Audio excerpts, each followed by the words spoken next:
Quinn Hartley's hand shook as she unlocked her apartment door at 2 in the morning. 24 hours. That's all she needed to mentally process the complete disaster that had been Westbrook Security Systems' annual investor gala. No, calling it a disaster was being kind. Total catastrophe was more accurate. She barely managed to kick off her borrowed heels before collapsing onto her worn sofa, still wearing the sleek black suit that now smelled like expensive champagne and regret. Her phone buzzed relentlessly in her evening bag. 54 unread messages.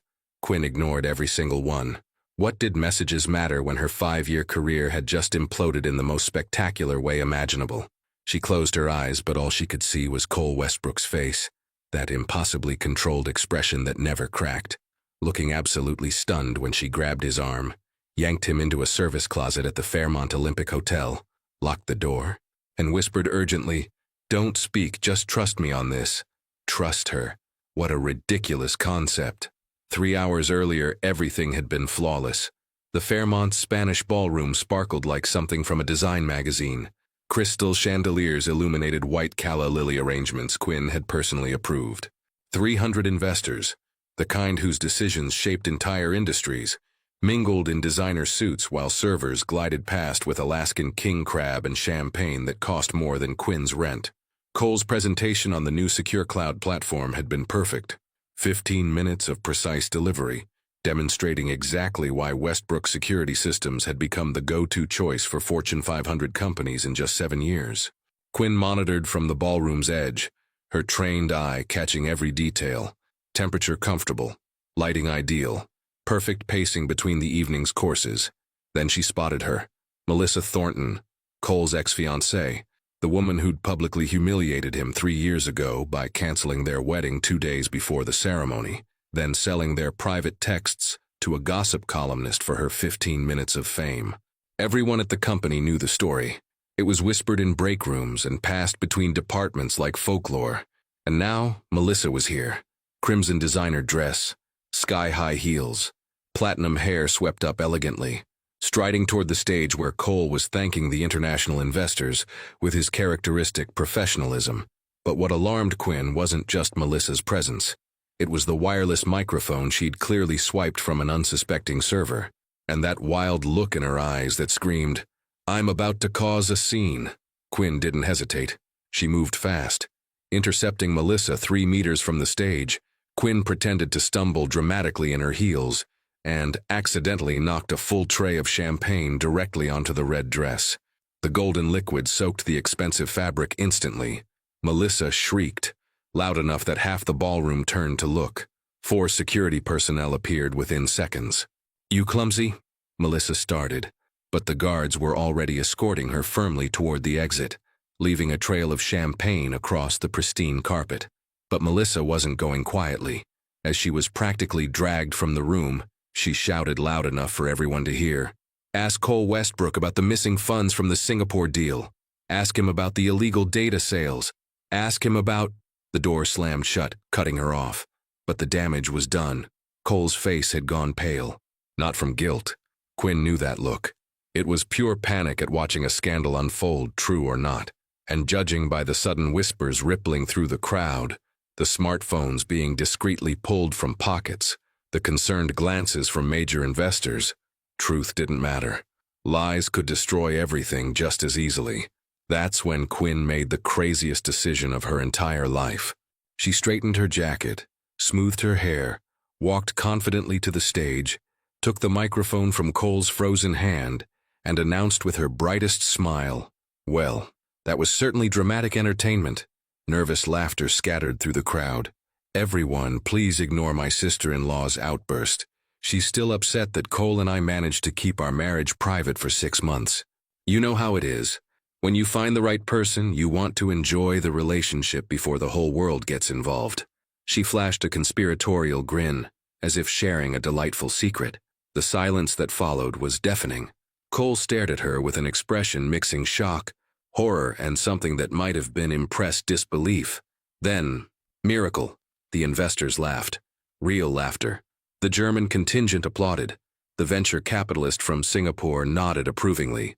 A CEO from Texas called out congratulations. The narrative shifted instantly.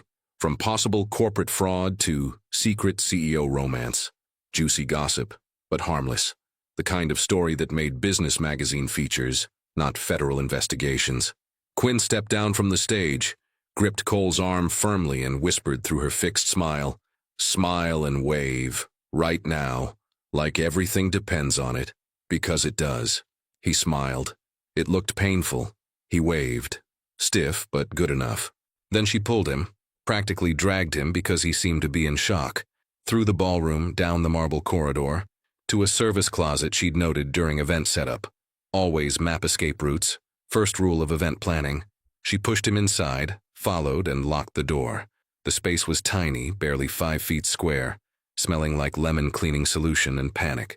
Shelves of folded white towels lined one wall. A commercial mop bucket occupied the corner. "What did you just do?"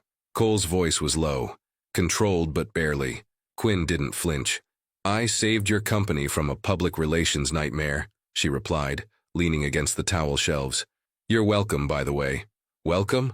You just announced to 300 industry leaders that we're married. Better than letting your unhinged ex-fiancé plant accusations of financial fraud and data theft in front of investors who control billions." Quinn crossed her arms.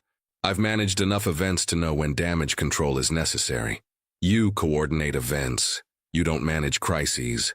That stung. "I coordinate events where something inevitably goes wrong because executives forget professional behavior after a few drinks." Quinn shot back. "I've handled everything from medical emergencies to physical altercations to inappropriate behavior. I know exactly what I'm doing." Cole ran his hand through his perfectly styled hair, messing it up for the first time since Quinn had known him. "And now, when everyone realizes we lied, Monday morning I send out an official company statement saying there was a misunderstanding, that I had too much champagne and made a terrible joke that got out of hand. You fire me for unprofessional conduct. The company makes a charitable donation to show you take workplace ethics seriously. Problem solved." Quinn shrugged like it was simple logistics. "I've already mentally drafted my resignation letter. I have contacts at other event firms. I'll land somewhere." Something shifted in his expression. "You'd volunteer to be fired? Publicly disgraced?" "I just destroyed my professional credibility anyway by announcing a fake marriage to my boss." Quinn tried to sound practical, but heard the defeat in her own voice. "Official termination is honestly the least of my concerns." Silence fell between them. They stood in that cramped closet, staring at each other. Quinn had never been this close to Cole Westbrook, never closer than across conference room tables where he approved budgets with brief nods before leaving. She noticed things she'd never seen before. A small scar near his left eyebrow, the way his steel blue eyes had flecks of darker navy, his pulse visible at his throat, beating faster than normal. He smelled like sandalwood and mint. Annoyingly nice. "Why?" The question came out quiet, genuinely confused. "You barely know me. We've had maybe 20 conversations in 5 years. Why risk your career for mine?" Quinn considered lying, making it sound noble, but she was exhausted. "Because it was the right thing to do," she said simply. "And because Melissa Thornton deserved to have that expensive dress ruined." A strangled sound escaped him, possibly a laugh he hadn't meant to release. "Stay here," he said finally, straightening his jacket. "I'll return to the ballroom, make some excuse. Tomorrow we'll fix this properly." Quinn nodded, grateful to avoid facing 300 curious investors again. Cole unlocked the door, paused, looked back. "Thank you," he said quietly, "for protecting my company, even if your method was completely insane." Then he left, closing the door gently. Quinn stood alone among pristine hotel towels, processing the surreal chain of questionable decisions that had led to this moment. Hiding in a cleaning closet after faking marriage to her billionaire CEO boss to prevent a scandal. Her life had officially become absurd. 2 hours later, the revelation. Back at her small Capitol Hill apartment, one bedroom that consumed half her paycheck because Seattle housing prices were outrageous, Quinn finally checked her phone. 54 messages. She scrolled quickly. Most were from coworkers. "Wait, you're married to Cole Westbrook?" Sarah from marketing. "Are you serious right now?" Derek from IT. "I need the full story ASAP." Priya from finance. "How did you hide this for 6 months?" Amanda from reception. Several were from her sister, escalating from curious to demanding. One from her mother. Call me immediately. The type of message that meant the news had spread and explanations would be required. The final message, sent 20 minutes ago from an unknown local number, made Quinn's stomach drop. Gerald Morrison, Morrison and Associates Law Firm. Ms. Hartley, this is Gerald Morrison from Morrison and Associates. Please contact us immediately regarding urgent legal documentation concerning you and Mr. Cole Westbrook. Critical matters require immediate attention. Congratulations on your union. An attachment was included. Quinn clicked it, hands beginning to shake. The document loaded slowly, then appeared on her screen. Marriage Certificate, State of Washington, King County, issued June 14, 2025. Registered June 15, 2025, Party A. Cole Andrew Westbrook, 32, CEO, Party B. Quinn Marie Hartley, 28, Events Coordinator. Location, Seattle. WA Officiant, Judge Harold Pemberton. Witnesses Margaret Foster, Thomas Hartley. Status, legally binding under all state and federal laws. Registration, KNG 2025, 087634. Quinn read it once, twice, 3 times, 6 months ago. June. She barely knew Cole Westbrook in June. They'd interacted maybe 3 times. Brief budget meetings where he approved numbers and left. Margaret Foster was his executive assistant. Thomas Hartley was her father's name, but her father had died 8 years ago. Nothing made sense. Except the document looked completely, absolutely legal. Official seals, signatures, a registration number she could verify through public records. Quinn Hartley had just discovered she hadn't faked a marriage. She'd actually married Cole Westbrook 6 months ago, and neither of them had any memory of it. What is happening? She whispered to her empty apartment. Her phone rang. Unknown number, local area code. She answered mechanically. Ms. Hartley? An older male voice, formal. Gerald Morrison here. I see you've accessed the documentation. Excellent. We need to meet tomorrow morning. 8 o'clock at my office. Mr. Westbrook has been notified and confirmed. There are complications you both need to understand immediately. Regarding the marital agreement. Marital agreement. Yes, the prenuptial contract signed by both parties outlining specific terms of your union. Particular clauses that, well, we should discuss in person. Bring identification.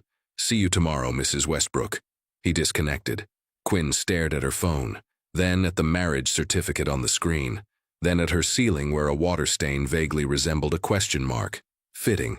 Her life had jumped from manageable career to legal thriller with comedic elements in one evening, and in less than 12 hours, she'd discover what kind of mysterious marital agreement had apparently bound her to the most controlled, successful, and emotionally distant man in Seattle. This couldn't possibly get worse, right? Friday morning, 7:45 a.m. Quinn arrived at Morrison and Associates 15 minutes early, clutching a travel mug of coffee like a lifeline. She'd managed maybe 3 hours of sleep, her mind spinning through impossible scenarios all night. The law office occupied the 20th floor of a gleaming downtown Seattle high-rise, all glass and steel and expensive minimalism, the kind of place that charged by the minute. She checked her reflection in the elevator's mirrored wall. Navy blazer, white blouse, black slacks, her most professional outfit. Dark circles under her eyes that concealer couldn't quite hide. Hair pulled back in a neat bun. She looked like someone about to face a firing squad, which, honestly, wasn't far from the truth. The elevator doors opened directly into a reception area with panoramic views of Elliott Bay. A receptionist with perfect posture and a tablet smiled professionally. Ms. Hartley? That's me.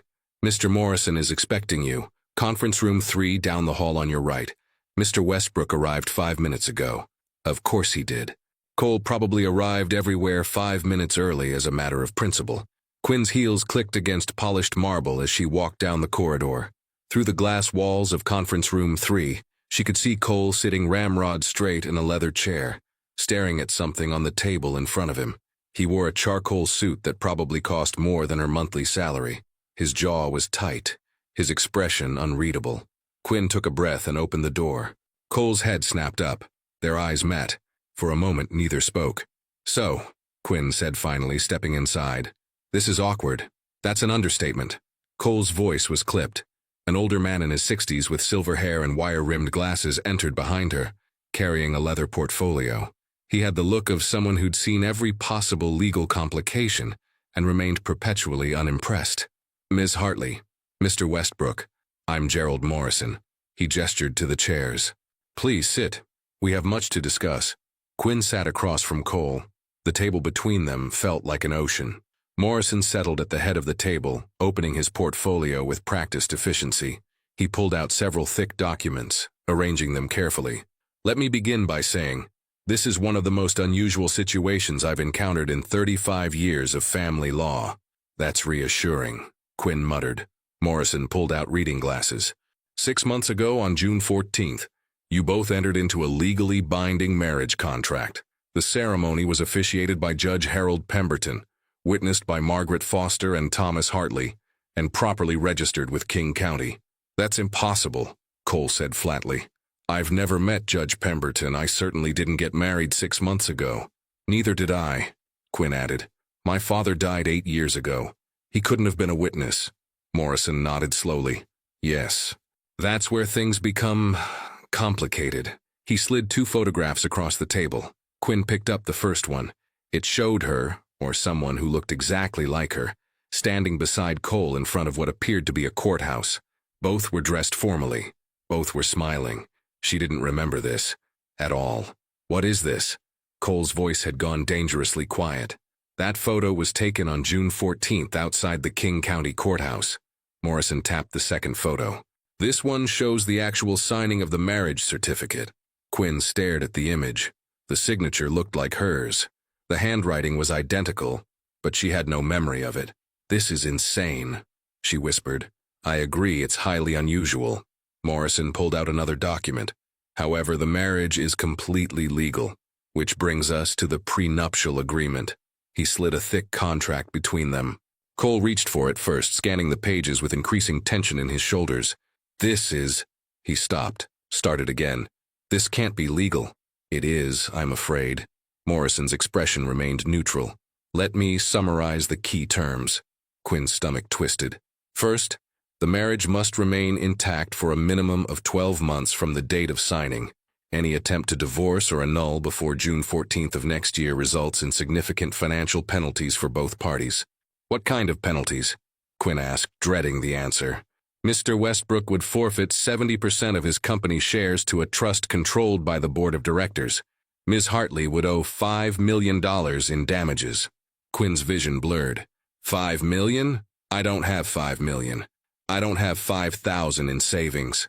Hence the incentive to maintain the marriage, Morrison said calmly.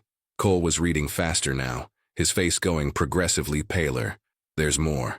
This clause states we must maintain a public appearance of marital happiness. Joint public appearances at least twice monthly. No public disputes or separate residences. You're saying we have to actually live together? Quinn felt dizzy. The contract specifies you must maintain a shared primary residence, yes. This is blackmail, Cole said coldly. It's a binding contract that you both signed. Morrison pulled out yet another document. And there's this. Quinn took it with shaking hands. Her eyes scanned the text.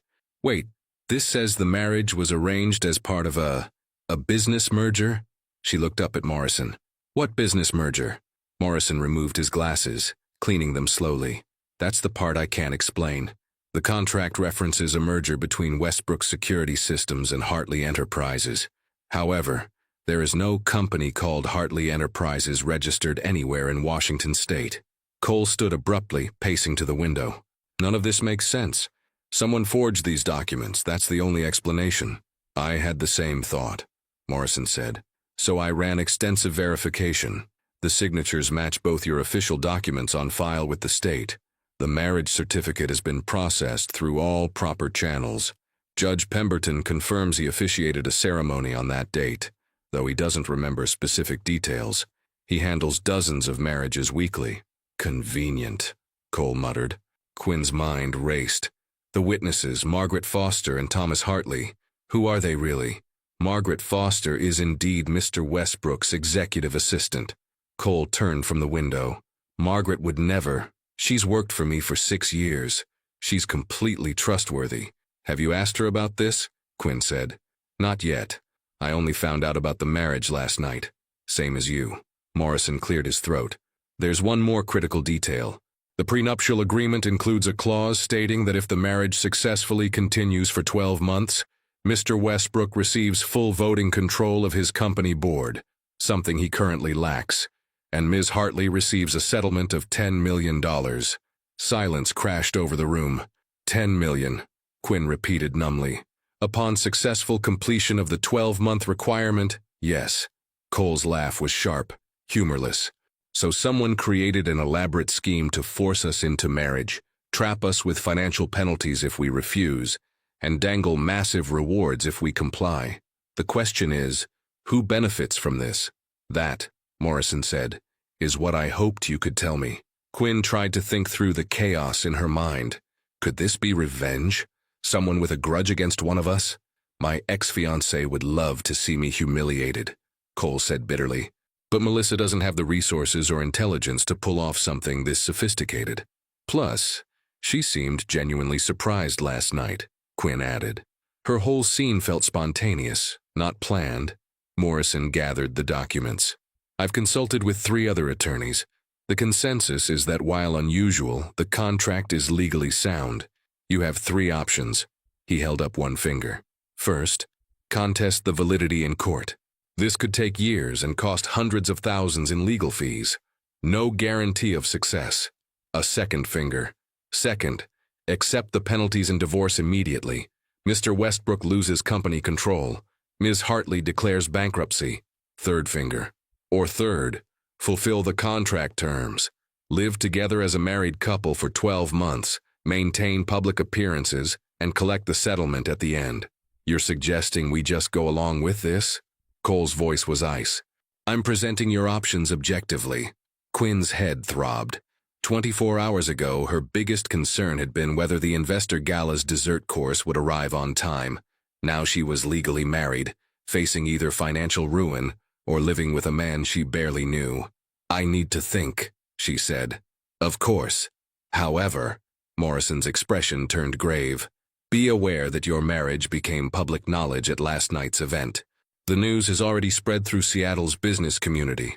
Several media outlets have requested comments. How you handle the next few days will be critical. Cole returned to the table, bracing his hands on the surface. If we do this, if we agree to fulfill the contract, what exactly does that look like? You maintain separate bedrooms if you wish, but the same residence. You attend events together. You present as a committed married couple to the outside world.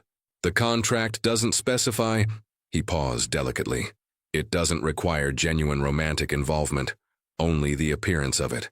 A business arrangement, Quinn said quietly. Essentially, yes. Cole looked at her directly for the first time since she'd entered the room. His blue eyes were sharp, analytical, calculating odds.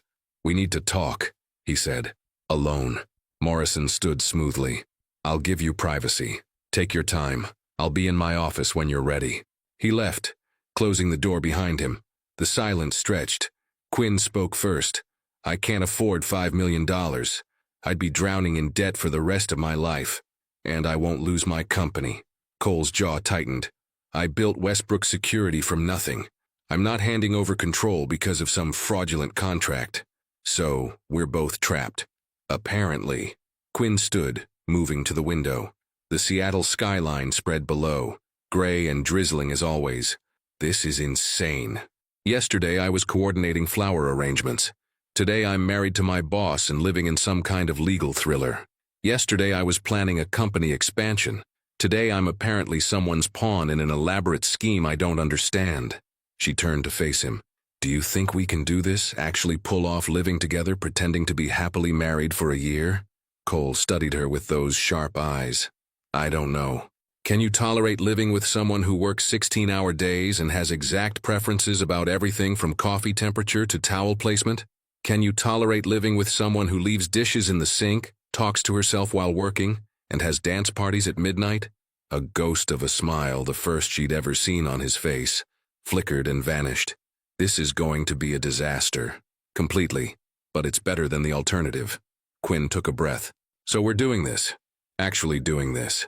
Looks like it. Cole extended his hand formally, like they were closing a business deal. 12 months. Strictly professional arrangement. We maintain appearances publicly, live separate lives privately, and walk away when the contract expires. Quinn looked at his outstretched hand. This was insane. Completely insane. She shook it anyway. 12 months, she agreed. But we need rules. Clear boundaries. Agreed. We should draft an agreement of our own. An agreement about our marriage that we don't remember agreeing to. Quinn felt hysterical laughter bubbling up. This is my life now. Cole's lips twitched. Welcome to the club. He pulled out his phone, opening a notes app with quick efficiency. Rules. Number 1. Separate bedrooms. Complete privacy in personal spaces. Number 2. Honesty about the arrangement. We tell each other the truth even if we lie to everyone else. 3. Equal division of household responsibilities. 4. No romantic expectations or obligations beyond public appearances. Cole typed quickly, his expression focused. Quinn watched him, this stranger she'd apparently married, wondering how they'd ended up here. 5, she added. We investigate who did this to us. Find out who created that contract and why. Cole looked up, meeting her eyes. Something shifted in his expression, determination replacing the shock. Agreed. Someone went to extreme lengths to trap us in this marriage. I want to know why, and make them regret it, Quinn added. Definitely that. He finished typing, then turned the phone toward her. Anything else? Quinn scanned the list. 5 rules to govern a fake marriage to a man she didn't know. Her life had officially become unrecognizable. Just one more thing, she said. We survived this year without destroying each other. Cole saved the document. That might be the hardest rule of all. Probably. They stood in the conference room, rain streaking the windows behind them, the weight of 12 months stretching ahead like an impossible obstacle course. I should call Morrison back in, Cole said. Tell him we've decided. Wait. Quinn stopped him with a hand on his arm. He looked down at her touch, surprised. Before we do this officially, I need to know one thing. What? Do you trust me at all, even a little? Because if we're going to survive 12 months of this, we need to at least trust each other. Cole was quiet for a long moment. Then, you threw yourself between me and a scandal last night. Risked your career to protect mine. That's worth something. That's not exactly a yes. It's all I've got right now. Quinn nodded slowly. It would have to be enough. Then let's go tell him we're staying married. Cole moved to the door, then paused. Quinn? Yeah? For what it's worth, I'm sorry you got dragged into this mess. Right back at you. They returned to Morrison's office together, about to officially commit to the most bizarre arrangement of their lives. 12 months. How hard could it be?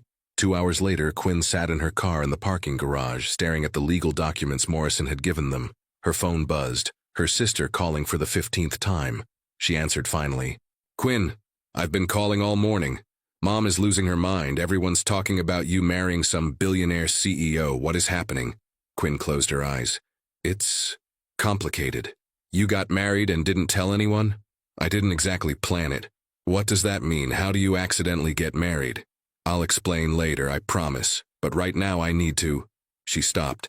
Through the garage's concrete pillars, she could see Cole walking to his car. He moved with that precise, controlled gait, shoulders tense. Her husband. For 12 months. The word felt foreign in her mind. I have to go, she told her sister. I'll call you tonight. Quinn. She hung up, watching Cole drive away in a sleek black Tesla. In a few days, they'd be living together, sharing space, playing the role of happily married couple. She pulled up the photos Morrison had shown them on her phone, staring at the images of herself at a wedding she couldn't remember. Someone had orchestrated this, created an elaborate trap. But who? And more importantly, why? Quinn started her car, questions spiraling through her mind. She had 12 months to find answers, and survive being married to Cole Westbrook in the process. Saturday afternoon, moving day, Quinn stood in front of the glass tower in downtown Seattle, craning her neck to see the top floors disappearing into low clouds. The building screamed wealth. Doorman, marble lobby, actual art installations instead of the sad potted plants most apartment buildings had. Cole lived on the 28th floor, the penthouse naturally. Her entire apartment could probably fit in his living room. Ma'am? The doorman approached with professional courtesy. Can I help you? I'm Quinn Hartley. I mean Quinn Westbrook, She still couldn't say it without feeling ridiculous. I'm moving in, with Cole Westbrook. The doorman's expression didn't change, but she caught the flicker of recognition. News traveled fast in buildings like this. Of course, Mrs. Westbrook. Mr. Westbrook informed us. I'll help with your belongings. That's okay. I've got it. He was already lifting her 2 suitcases and 3 cardboard boxes from her beat-up Honda Civic, like they weighed nothing. Everything she owned, packed in less than 5 containers. Meanwhile, Cole probably had a walk-in closet bigger than her old bedroom. The elevator ride felt eternal. Quinn watched the numbers climb, her stomach twisting with each floor. What was she doing? Moving in with her boss, her husband, a man she'd spoken to maybe 30 times before yesterday? The elevator opened directly into Cole's penthouse. Because of course it did. No hallways for billionaire CEOs. She stepped into a space that looked like an architecture magazine spread. Floor-to-ceiling windows overlooking Puget Sound. Minimalist furniture in blacks and grays. Kitchen with appliances that probably cost more than her car. Everything precise, clean, expensive, and absolutely no personality whatsoever. You're here, Quinn jumped. Cole emerged from a hallway wearing jeans and a t-shirt, the most casual she'd ever seen him. It was weirdly disconcerting. Yeah, hi, this is… Wow. She gestured vaguely at everything. It's efficient. He took one of her boxes from the doorman, nodding his thanks as the man left. Your room is this way. Quinn followed him down a hallway lined with abstract art she didn't understand. He opened a door to a bedroom that was roughly the size of her entire old apartment. King bed, private bathroom with a soaking tub, another wall of windows with ridiculous views, a walk-in closet that made her want to cry. This is the guest room, she asked weakly. It's your room. I'm down the hall. Cole set the box on the bed. You have complete privacy. I won't come in here without permission. Same for your room. Obviously. They stood awkwardly, the massive bed between them feeling like it represented everything strange about this situation. So, Quinn said, desperate to break the tension. House rules? Cole pulled out his phone. Was it permanently attached to his hand? And began typing. Kitchen, do you cook? Sometimes. Mostly I eat takeout. I meal prep on Sundays for the week. You're welcome to share or do your own thing. Just label anything in the fridge you don't want eaten. Got it. What about bathroom schedules? I'm up at 5:30, shower at 5:45, leave by 6:30, so the morning is yours after that. Quinn blinked. You wake up at 5:30? On purpose? Every day? That's horrifying. The corner of his mouth twitched. Your turn. What are your non-negotiables? Music. I need music while I work. And I sometimes talk through problems out loud. Volume level? Moderate? Fine. Anything else? Quinn thought. Shoes off inside? Already my rule. And… She hesitated. This is going to sound weird, but I need confirmation that you're not going to suddenly be weird about this. The sharing space thing. Because if you're secretly a controlling person who needs everything exactly your way, I am absolutely a controlling person who needs everything exactly my way, Cole interrupted. But I'm aware of it, so I'm trying to compromise. Give me direct feedback if something bothers you, and I'll do the same. Surprisingly reasonable. Okay, deal. He checked his watch. It's 3 o'clock. The charity gala tonight starts at 7. We need to leave by 6:30. Quinn's stomach dropped. Tonight already? The Seattle Children's Hospital benefit. I've been on the board for 3 years. Missing it would raise questions we can't answer. Right. Our first official public appearance as the happy newlyweds who definitely meant to get married. Exactly. Cole moved toward the door. Dress code is formal. Do you have… I have exactly one fancy dress that I've worn to every company event for the past 3 years. Everyone will recognize it. He paused. There's a boutique 2 blocks away. I'll call them. I can't afford boutique dresses. I'll cover it. Consider it a work expense. We're representing the company. Quinn wanted to argue, but he was already pulling out his phone. Pride warred with practicality. Practicality won. Fine. But nothing too expensive. I'll feel weird. Noted. I'll tell them you're coming. He glanced at her. For tonight, we need our story straight. How we got together, why we kept it secret. Right. Because people will ask. Constantly. Cole leaned against the doorframe. What sounds believable? Quinn sat on the edge of the massive bed, thinking. We could say, Started as just working together, but then during late nights planning events, we started actually talking. Realized we had more in common than we thought. That works. And we kept it secret because you didn't want to deal with office gossip and speculation. Wanted to keep something private for once. Cole nodded slowly. That's actually believable. I would do that. I know. I've worked for you for 5 years. Fair point. He typed notes into his phone. Timeline. When did we start dating? A year ago? That gives us 6 months of dating before the wedding. Where did I propose? Quinn thought. Cary Park. Overlooking the city at sunset. Too public. I'd want privacy. Okay then. The Olympic Sculpture Park. Early morning when it's empty. You're weirdly romantic but practical about it. Cole actually smiled. Brief but genuine. That's better. Ring? Quinn looked at her bare left hand. Shoot. I don't have jewelry box in the bathroom. Second drawer. There's a ring my grandmother left me. It should fit. She stared at him. You want me to wear your grandmother's ring? It's not being used otherwise, and people will definitely notice if you're not wearing a wedding ring. He shrugged. It's practical. Everything was practical with Cole. Quinn stood, moving to the bathroom. The jewelry box was exactly where he said, elegant dark wood. Inside, nestled in velvet, was a platinum band with a single emerald-cut diamond. It was beautiful. Simple but stunning. She slipped it on. Perfect fit. Walking back into the bedroom, she held up her hand. How does it look? Cole studied it. Something unreadable crossing his face. Good. It suits you. An awkward beat. I should unpack, Quinn said quickly. Right, I'll be in my office if you need anything. It's the room at the end of the hall with the closed door. Knock before entering. Same for this room. Already established. He left, closing the door behind him. Quinn stood alone in her new bedroom. Temporary bedroom, she corrected herself. In her new penthouse wearing a stranger's grandmother's ring. About to attend a charity gala with her accidental husband. Her life was absolutely surreal. She pulled out her phone, scrolling through the 47 new messages she'd been ignoring. Her sister, her mother, co-workers. Everyone wanted explanations she couldn't give. One text caught her attention. From an unknown number. Congratulations on your marriage. Hope you enjoy the year ahead. A friend. Quinn's blood went cold. A friend. What friend? And why phrase it like that? The year ahead. Like they knew about the 12-month requirement. She screenshot the message, forwarding it to Cole with the caption, Did you get anything like this? 3 dots appeared immediately, then, no. Save that message. Could be important. Quinn stared at the text. Someone knew. Someone was watching. The question was, were they the person who'd trapped them in this marriage? Or just someone who knew about it? 5:30 p.m. Getting ready. The boutique had sent over 3 dresses. Quinn chose the simplest. A deep navy gown with a subtle V-neck and flowing skirt. Elegant without being over the top. She stood in front of her new bathroom mirror, applying makeup with shaking hands. This was it. Their first real performance as a married couple. A knock on her bedroom door. Come in, she called.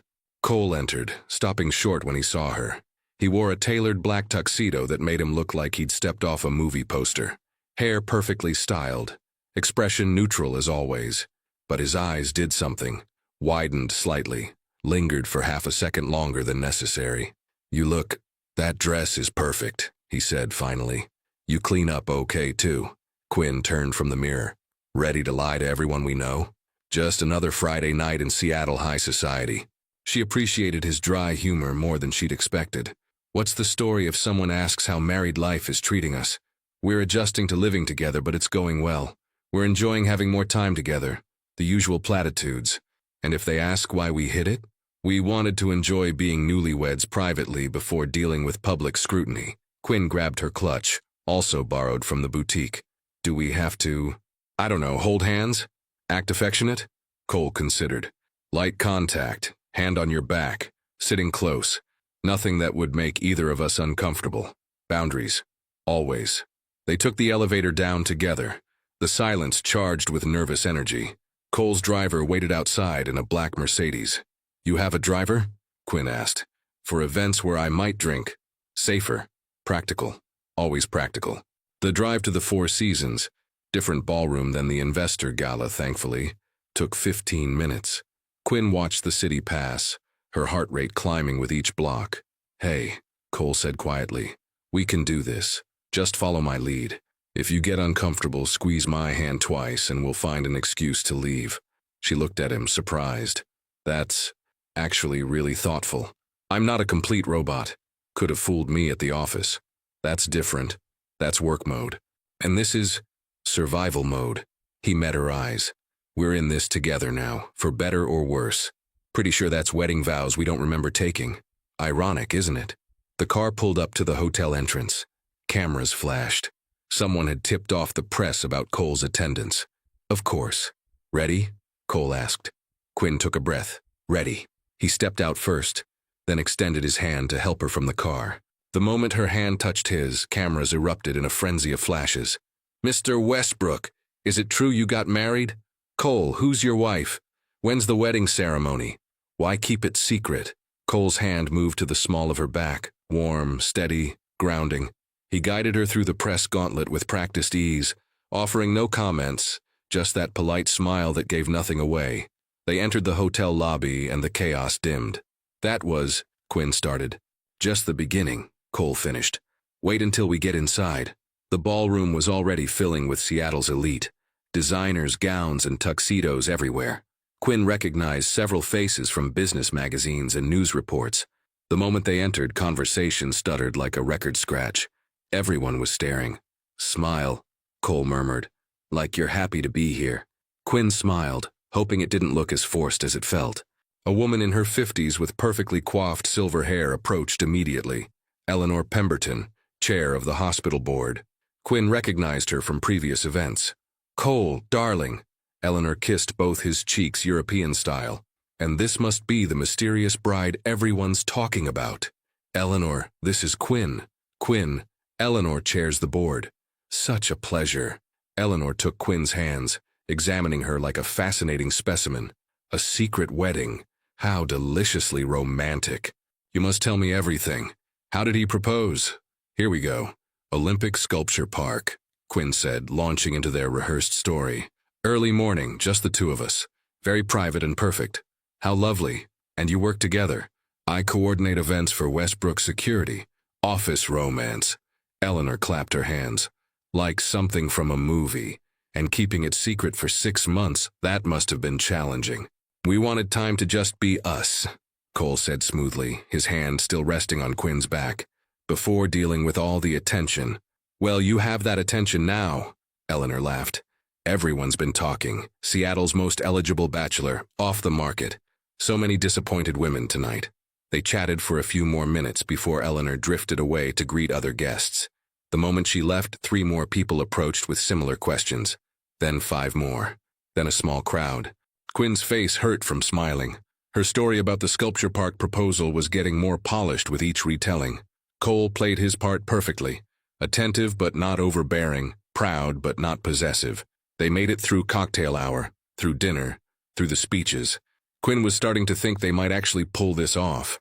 Then she saw her, Melissa Thornton, Cole's ex-fiancée, standing across the ballroom in a gold dress that probably cost more than Quinn's car, staring directly at them with barely concealed rage.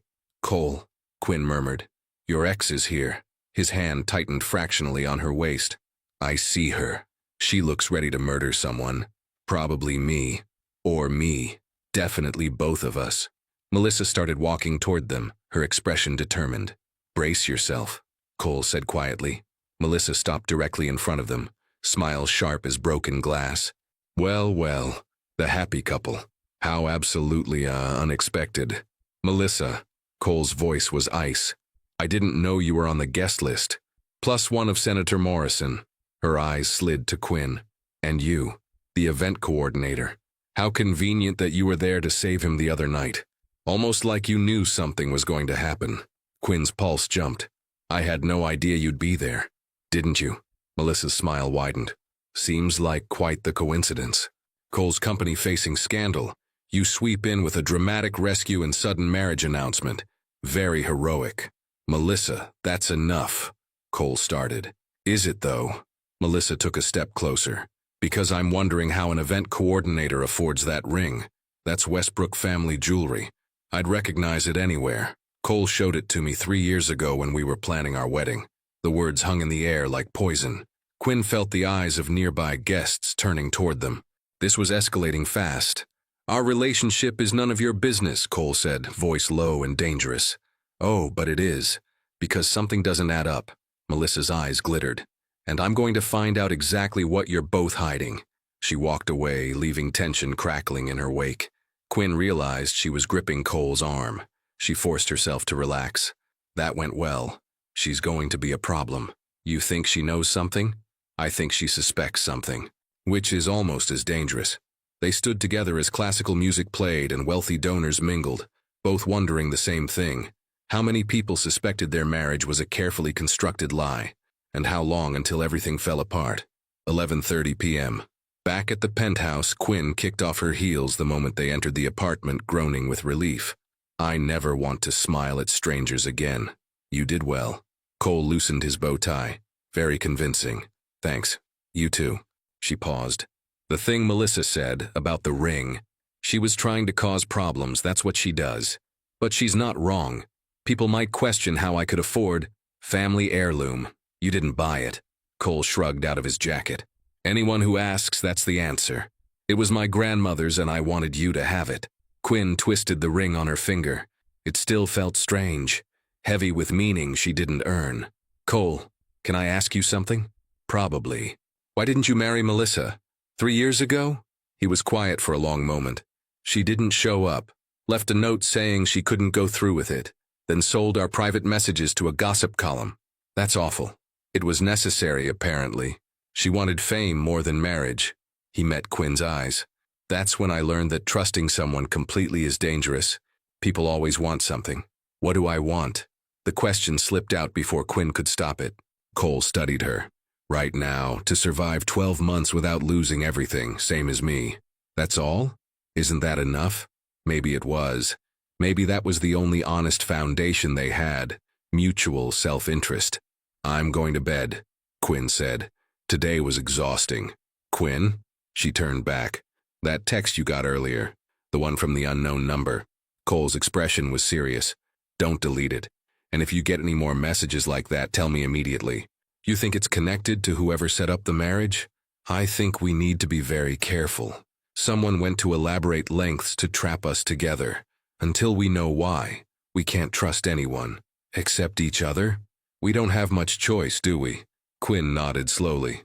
"Good night, Cole." "Good night." She retreated to her bedroom, closing the door and finally letting the smile drop from her face. Her cheeks ached. Her feet throbbed. Her mind raced with everything that had happened. One day in, 364 to go. Quinn looked at her phone. Another message from the unknown number. "Beautiful performance tonight. You're better at this than expected. Keep it up." Her hands shook as she screenshotted and sent it to Cole. Someone was definitely watching, and they seemed to be enjoying the show. Monday morning, Westbrook Security Systems. Quinn arrived at the office at 8:15 a.m., coffee in hand, trying to pretend this was a normal Monday. It wasn't. Every head turned as she walked through the lobby. Whispers followed her like a shadow. "That's her. Can you believe it? She married the CEO?" Quinn kept her expression neutral, heading straight for the elevators. Sarah from marketing intercepted her before the doors closed. "Quinn, oh my gosh, we need to talk." Sarah's eyes were huge with curiosity. "You got married and didn't tell anyone?" "It was private," Quinn said, jabbing the button for her floor repeatedly. "But how long have you two been together? How did this happen?" "Sarah, I really need to get to work. Just tell me one thing. Is he as intense at home as he is here?" The elevator doors finally closed. Quinn sagged against the wall, exhaling hard. This was going to be a very long day. Her office felt like a sanctuary, small, cluttered with event planning materials, blissfully empty. She dropped into her chair, pulling up her calendar. The annual product launch was in 3 weeks. Venue confirmed, catering ordered, invitation sent. Normal work. She could handle normal work. Her phone buzzed. "Cole, my office, 10 a.m. We need to talk about Margaret." Margaret Foster, his assistant, the woman who'd supposedly witnessed their marriage. Quinn checked the time. She had an hour to prepare herself. Then a.m. Cole's office. Cole's office occupied the entire corner of the executive floor. Floor-to-ceiling windows, minimalist furniture, walls covered in monitors displaying security data. Margaret sat in one of the chairs across from Cole's desk, looking nervous. She was in her 50s, always impeccably professional, with kind eyes and a no-nonsense demeanor. "Quinn," Cole gestured to the empty chair. "Close the door." Quinn did, taking a seat beside Margaret. The older woman gave her a small, apologetic smile. "I've been explaining the situation to Margaret," Cole said. "She has no memory of attending our wedding." "None at all," Margaret confirmed. "Mr. Westbrook showed me the marriage certificate with my signature, but June 14th, I was at my sister's house in Portland that entire week. I have photos, receipts, everything." Quinn leaned forward. "So someone forged your signature?" "It appears so." Cole's jaw was tight. "Which means whoever orchestrated this knew enough about my life to choose a convincing witness." "What about the other witness?" Quinn asked. "Thomas Hartley, my father's name." "That's what I wanted to discuss."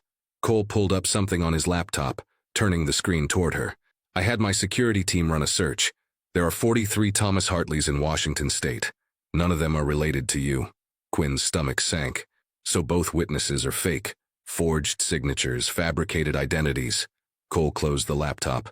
"Someone with significant resources and detailed knowledge of both our lives." Margaret cleared her throat. "There's something else. I checked the company calendar for June 14th. You both had the day blocked off as personal time. I remember because it was unusual. You never take random days off." "I don't remember requesting that," Quinn said. "Neither do I." Cole's expression darkened.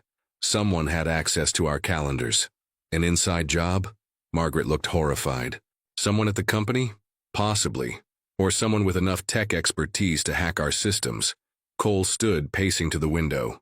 "Quinn, who knew about your schedule 6 months ago?" "Just you, Margaret, and the events team. We share calendars for coordination." "And who has access to mine?" "Me," Margaret said. "Your CFO, your head of security, and the IT department administrators." Cole turned back to them. "We need a list. Everyone with calendar access. Start there." Margaret nodded, making notes on her tablet. "I'll have it by end of day." "Discreetly," Cole added. "We can't let anyone know we're investigating." After Margaret left, Quinn stayed in her chair, processing. "This is bigger than we thought." "Much bigger." Cole returned to his desk. "Whoever did this had access to company systems, legal connections, and enough money to pull off document forgery. That's not amateur level. Could it be a competitor? Someone trying to damage the company? I consider that. But why trap us in marriage? Why not just leak false information or tank our stock?" Quinn twisted the ring on her finger, a nervous habit she'd developed. "What if it's not about the company? What if it's about you, personally?" Cole was quiet for a moment.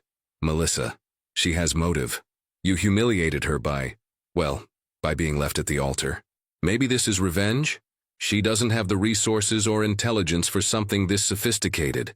What if she hired someone?" Cole considered this. "It's possible, but we need proof." Quinn stood, moving to stand beside him at the window. The city spread below, gray skies threatening rain as always. "We should check her social media, see who she's connected to. Maybe there's a link." "That's actually a good idea. Don't sound so surprised.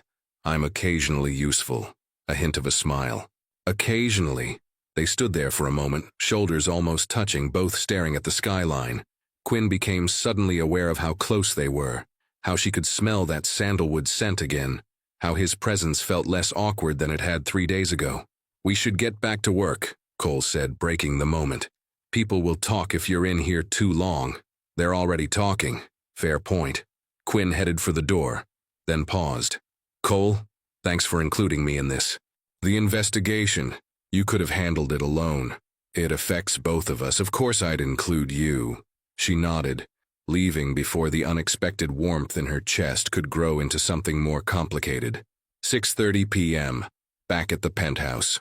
Quinn found Cole in the kitchen, surrounded by meal prep containers.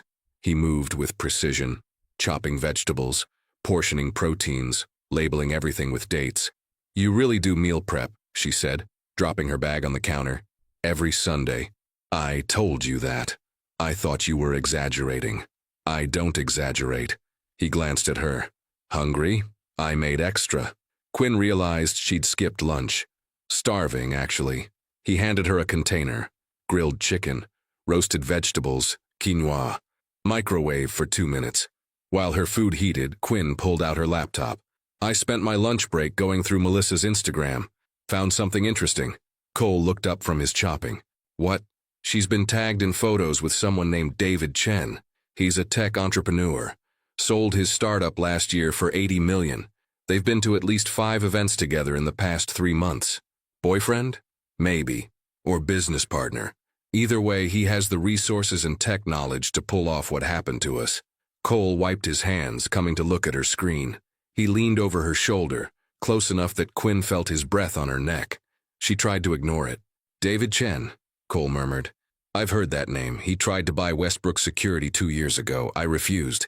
He didn't take it well. So he has motive against you. And connection to Melissa. Quinn pulled up another photo. Look at this.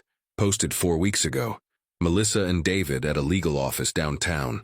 Caption says, handling important business. Cole's expression hardened. Morrison and Associates? Quinn zoomed in on the background. Sure enough, the letterhead on the wall behind them was visible. It's the same firm that handled our marriage contract. That can't be coincidence. Definitely not. They stared at the screen, pieces clicking into place. We need more proof, Cole said finally. But I think we just found our suspects. The microwave beeped. Quinn retrieved her food, settling onto one of the bar stools. Cole returned to his meal prep, but the atmosphere had shifted. They'd made progress. Together. Can I ask you something? Quinn said between bites. Probably. Why did you refuse to sell the company to Chen? Cole was quiet, carefully measuring rice into containers. I built Westbrook from nothing. After my family's business collapsed, everyone said I'd fail, that I was too young, too inexperienced. Selling to someone like Chen felt like admitting they were right. That's not failure. That's knowing your worth. He looked at her, something vulnerable flashing across his face before the usual control returned. Most people don't see it that way. I'm not most people. No, Cole said softly.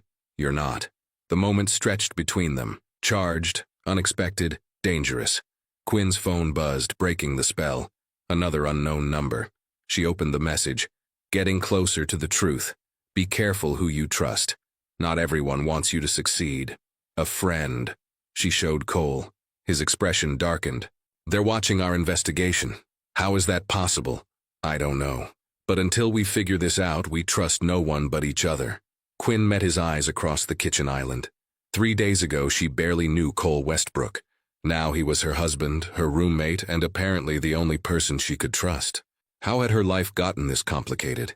And why did standing in a kitchen with him, sharing meal prep and conspiracy theories, feel more real than anything had in months?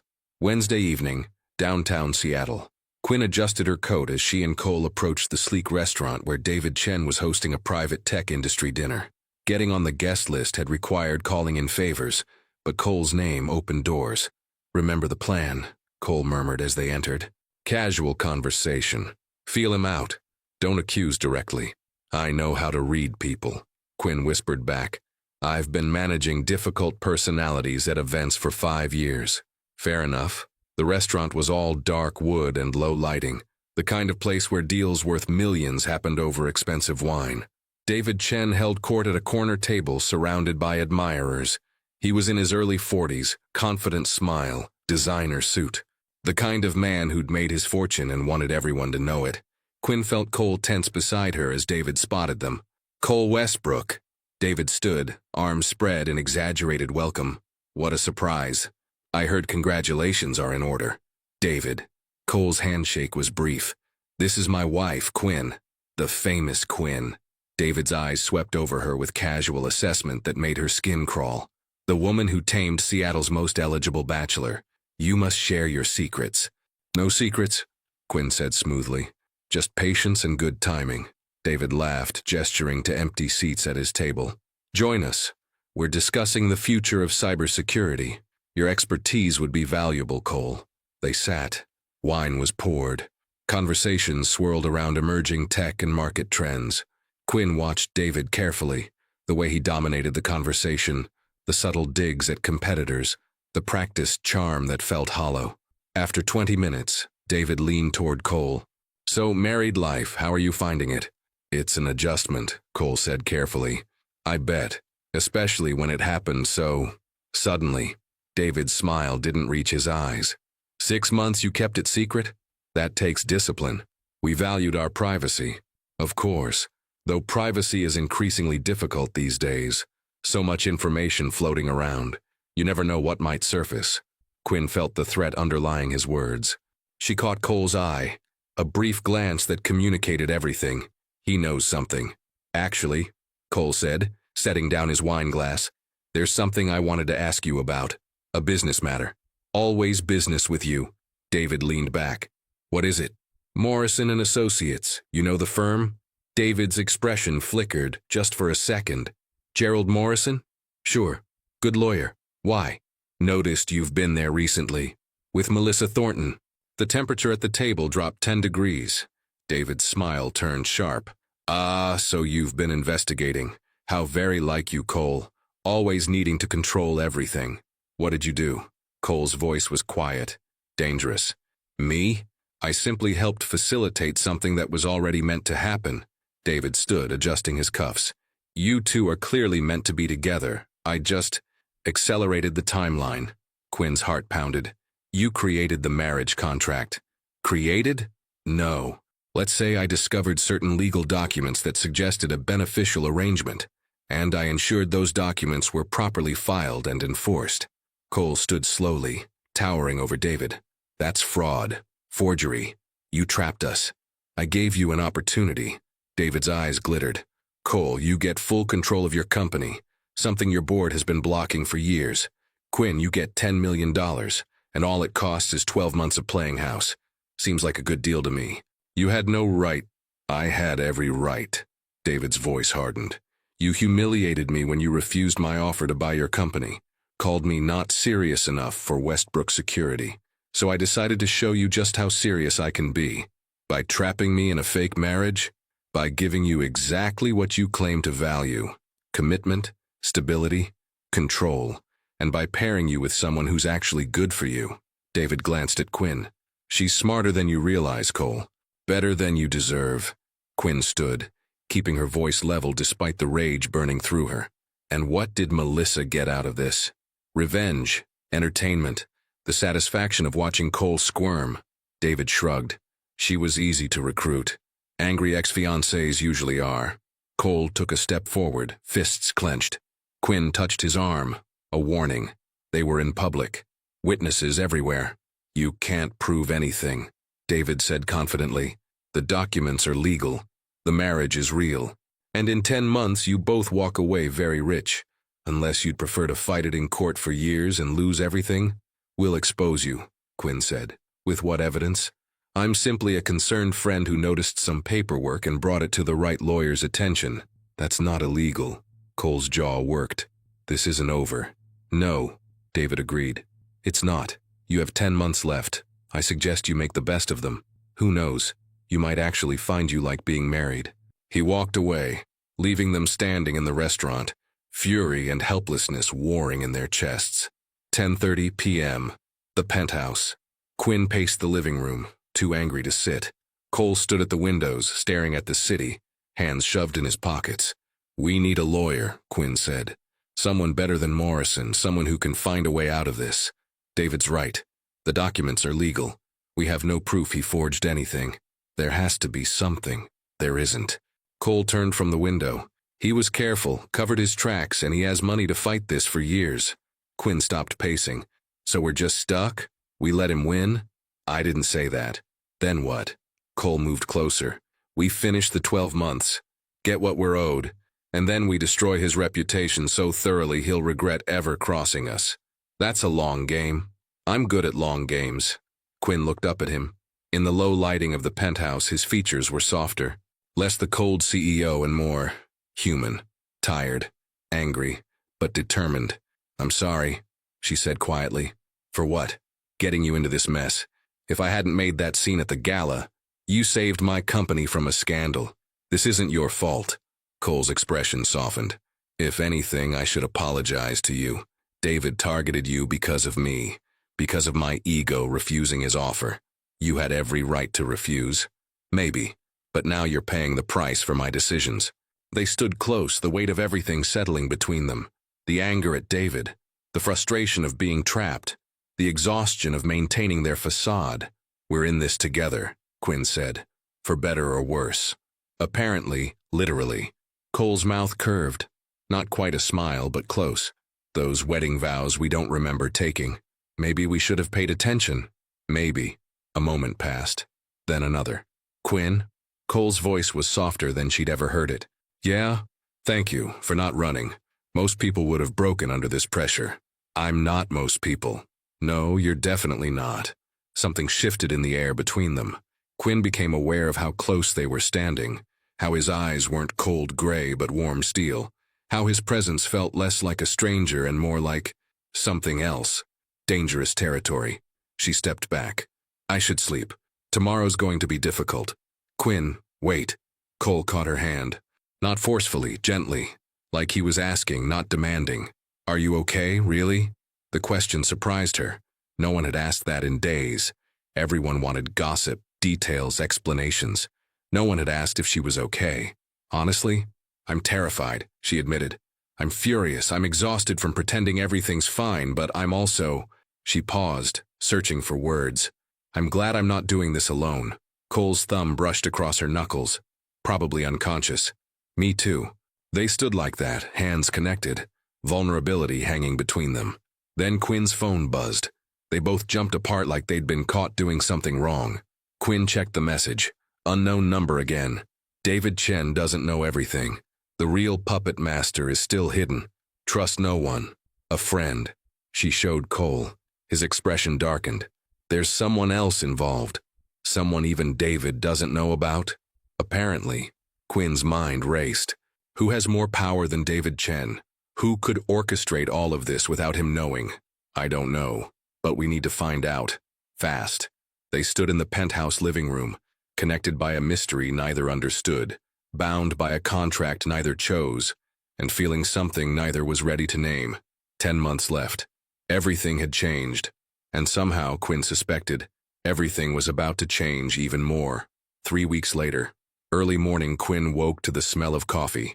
She padded into the kitchen in pajamas to find Cole already dressed for work, pouring 2 mugs. Morning, he said, sliding one across the counter to her. You take it with cream and 1 sugar.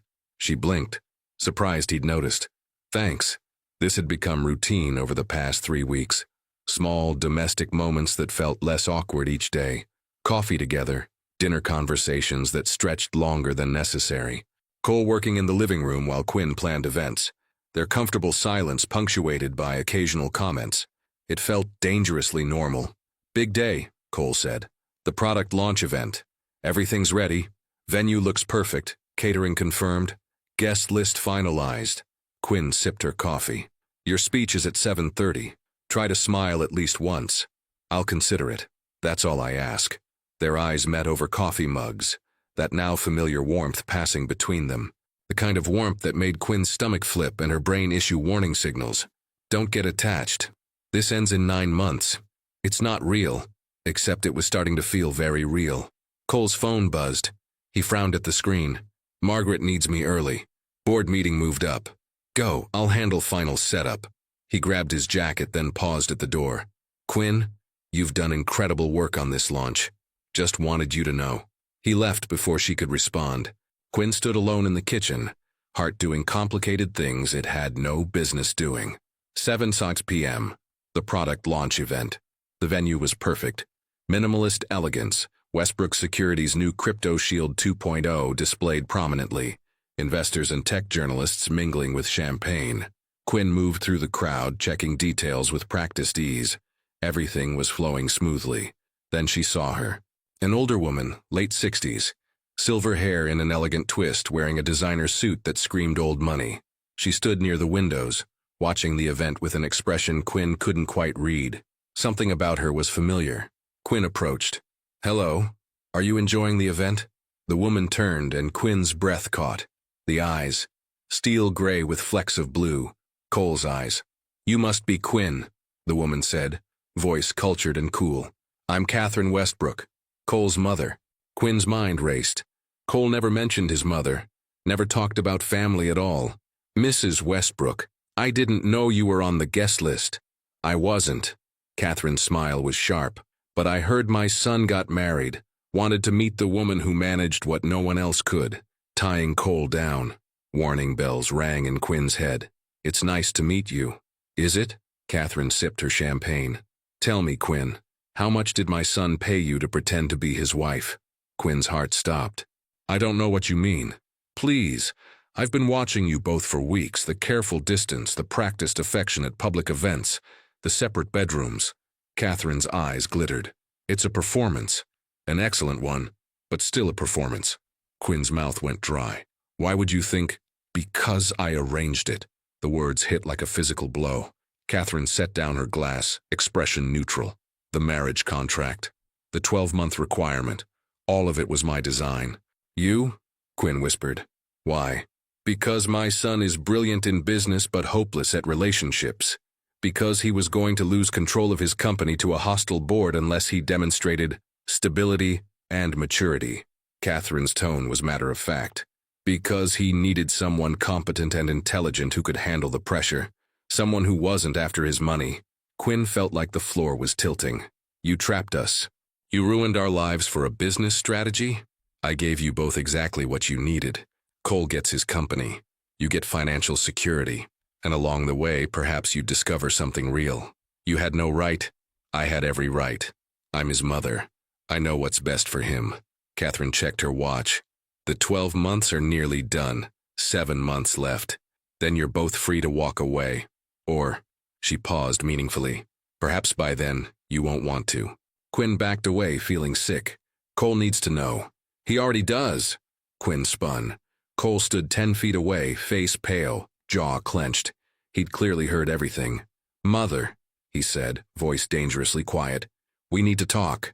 Now. 7:45 p.m. Private office. Cole closed the door to the venue's back office, facing his mother with barely controlled fury. Quinn stood beside him, still processing the revelation. How long have you known? Catherine asked calmly. I figured it out 3 days ago. Cole's hands were fists at his sides. David Chen let something slip about receiving payment from an anonymous benefactor. I traced the money. It led to one of your shell corporations. Quinn looked at him shocked. You knew? And didn't tell me? I needed proof first. I needed to be sure. Cole's eyes never left his mother. What I don't understand is why. Why do something this elaborate? Catherine sighed, sitting in one of the office chairs like she owned the place. Because you were going to lose Westbrook security, Cole. The board was preparing a vote to remove you as CEO. They wanted someone settled, someone they could control. So you trapped me in a fake marriage? I gave you a solution. Marry Quinn, demonstrate stability for 12 months, secure your voting majority, and save your company. Catherine looked between them. And I chose Quinn specifically. I watched her for months, saw how competent she was, how strong, how she handled crisis after crisis at company events without falling apart. Quinn found her voice. You watched me? For months? Research. Due diligence. Catherine waved a hand dismissively. I needed to ensure you'd be perfect for this role. I'm not a role, Quinn said, anger finally breaking through the shock. I'm a person. You manipulated my entire life. And in 9 months you'll be $10 million richer for it. I don't want your money, Quinn's voice rose. I wanted a choice. I wanted my life to be my own. You took that away. I gave you an opportunity. You gave us a cage. Cole's voice cut like ice. With golden bars and pretty decorations, but still a cage, you had no right. I'm your mother. I was protecting you. No, you were controlling me, like you've always tried to control everything. Cole moved to the door, opening it. Get out. You're not welcome at this event. You're not welcome in my life. Catherine stood slowly, gathering her purse. You're making a mistake, Cole. That board vote is still coming. Then let it come. I'll face it on my own terms, not yours. Catherine paused at the door, looking at Quinn. I hope you realize what you're walking away from. That money could change your life. My life is already changed, Quinn said quietly. Just not the way you planned. After Catherine left, silence crashed over the office. Cole braced his hands on the desk, breathing hard. I should have told you. When I figured it out.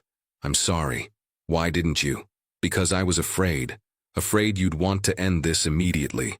Afraid of losing? He stopped, shaking his head. It doesn't matter.